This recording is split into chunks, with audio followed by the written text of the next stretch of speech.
Jogada pela esquerda com o Gabigol, ele toca para dentro da área e o Gerson aparece para finalizar. A bola desvia antes de bater o Léo Jardim, Fernando Campos. Exatamente.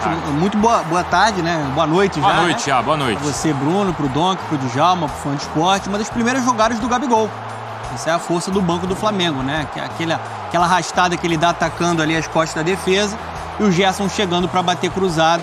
O Flamengo foi mais eficiente do que o Vasco hoje no Maracanã. Depois a gente fala mais sobre isso. Tem bastante coisa pra gente falar desse clássico e muito pra gente falar do Internacional. 50 segundos de jogo e o Santos já presenteava. Muito equilibrado, mas aí depois das mudanças todas, né? E no segundo tempo, quando faltava fôlego para as duas equipes, aí as mudanças fizeram mais sentido pro rubro-negro e assim o Flamengo vence por 1-0 no Maracanã. Lotado. Djalma, boa noite. Boa noite, Bruno. Boa noite, Donan. Boa noite, Dom, que é o Fã do Esporte. É verdade, Bruno. Foi um clássico muito equilibrado. Primeiro tempo muito estudado, poucas oportunidades de gol. As duas equipes não se agrediram muito. Segundo tempo, o jogo se abriu um pouco mais. O Vasco, no momento em que leva o gol, já aos 30 minutos do segundo tempo, já estava até melhor na partida, apesar do Flamengo sempre ter tomado mais a iniciativa. Mas o Tite fez uma mudança que, na teoria, ela parecia que não funcionaria, mas acabou que funcionou. Ele tira o Bruno Henrique, coloca o Luiz Araújo e o lateral do Vasco sobe na marcação, o Gabigol faz uma penetração pelo lado esquerdo, faz o cruzamento e o Gerson faz o gol da vitória. Um clássico muito equilibrado, poderia terminar empate, acho que até o resultado mais justo, mas o Flamengo aproveitou a única oportunidade que teve e clássico é assim, né? Decidido num pequeno detalhe e o Flamengo saiu vitorioso. Reta final do primeiro tempo com o Léo Jardim aparecendo bastante. O Flamengo, o Vasco começa melhor o jogo, consegue encaixar bem uma marcação, parte física, acelerando, criando boas oportunidades. E aí o Flamengo equilibra ali na reta final do primeiro tempo e começa a testar bastante o Léo Jardim. Né? Na soma dos 90 minutos, né, contando os acréscimos, um pouco mais de 90 minutos, eu achei que o Vasco foi superior, analisando o rendimento. Teve mais posse de bola, né, finalizou 17 vezes contra 10 vezes do Flamengo, só que o Flamengo foi eficiente. Teve a oportunidade de marcar, o Gerson foi lá e botou dentro da rede, assim é o futebol. Faltou contundência e eficiência, né? Aquele capricho na hora de finalizar as jogadas. E também reforçar a grande atuação. A gente destacou o Léo Jardim, que de novo foi muito bem, a grande atuação do Rossi, né? O Rossi evitou alguns gols que o Vasco teve chance ali, principalmente, né, chances que o Verratti, né, teve ali com aquela jogada aérea que é muito forte. Então, assim, acho que hoje o Flamengo tem um goleiro mais confiável. Olha essa defesa que ele faz na cabeçada do Verratti. O Rossi mostrando a que veio. A gente viu estamos vendo, né, aquele lance do Praxedes, né, que a bola desvia e parecia ter endereço. E esse lance é incrível também, do Zé Gabriel ali. Zé Gabriel, né, embaixo da trave ali, não conseguindo finalizar. E aí ele é muito difícil, né? Até porque a bola passa no meio de tantas pessoas, tantos jogadores ali, vai meio pelo instinto colocar o pé.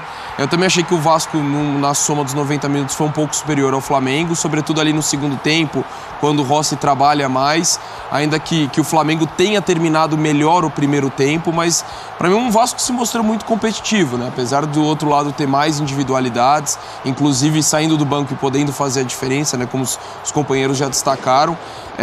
O Vasco fez um bom jogo, acho que dói muito pro torcedor da forma como acaba derrotado, e do outro lado, acho que do Flamengo pode não ter sido a melhor exibição, mas é uma vitória num clássico, é um time que venceu seus 2 jogos sob o comando do Tite e não sofreu gols, acho que isso precisa ser ressaltado.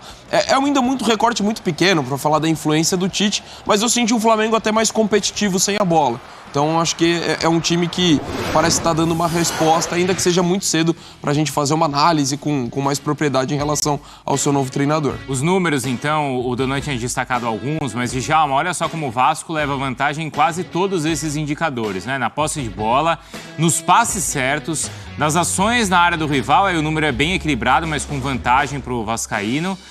Ainda chutes e chutes certos, como o Donan falou, 17 finalizações do Vasco.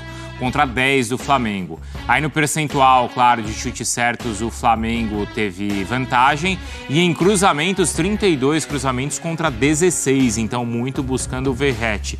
Bom, a gente vê que é exatamente no critério que o Flamengo leva vantagem. Aí é o que decide o jogo, que é a eficiência. Foi isso, a gente pode resumir assim? Foi por causa da eficiência que o Flamengo conseguiu vencer o jogo, Djalminha? Sem dúvida alguma, Bruno, porque a oportunidade, vamos dizer assim, mais clara, né, que o Flamengo teve, o Flamengo conseguiu converter, o Gerson deu sorte também, que a bola desvia na zaga, eu acho que até o Léo Jardim pegaria essa bola se ela não tivesse tido desvio, e do outro lado foi o contrário, né, o Vasco quando teve a sua oportunidade, quando não finalizou equivocadamente, estava o Rossi ali que foi bem, e o clássico basicamente isso, um jogo muito equilibrado, os números dizem mais ou menos o que foi o jogo, né? O Vasco aí com uma superioridade, mas não transformada em chance clara de gol, né?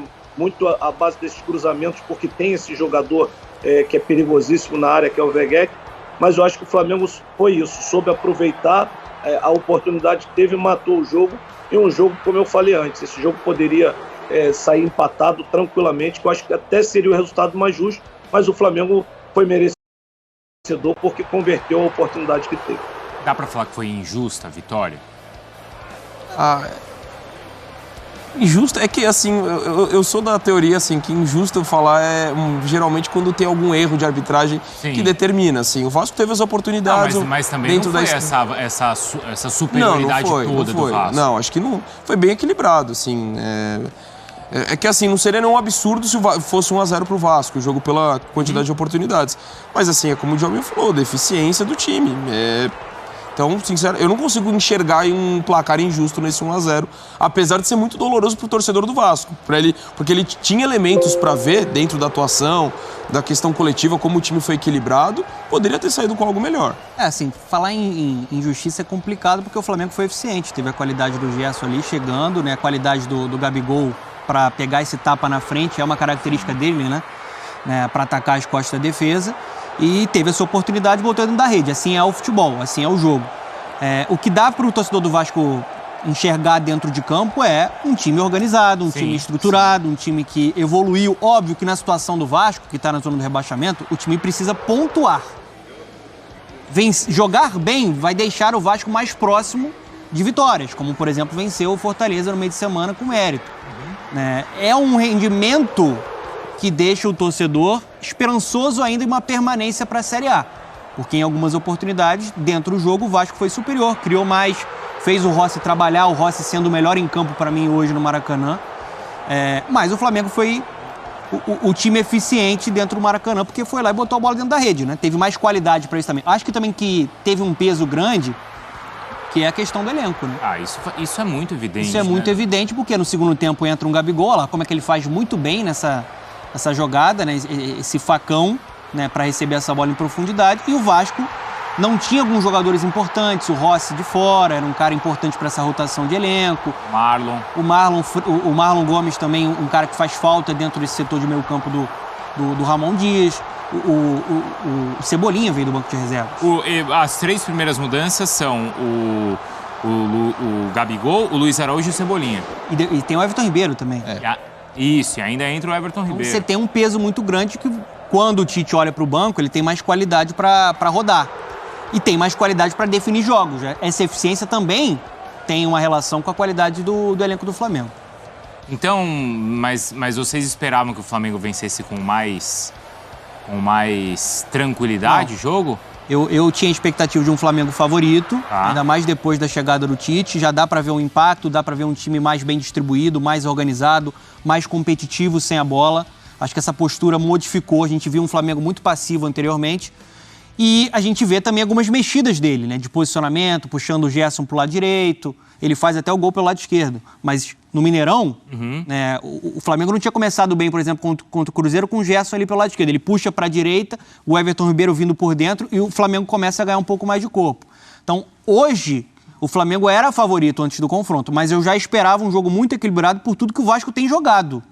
O Vasco tem uma campanha de Por um mérito do Vasco. Porque evoluiu muito com o Ramon Dias e com os reforços, né? A campanha de retorno do Vasco é uma campanha de parte de cima da tabela e eu acho que a gente viu isso dentro de campo. Faz uma comparação de como foi no primeiro turno aquele 4-1 do Flamengo, né, em cima do Vasco, e como foi o jogo de hoje.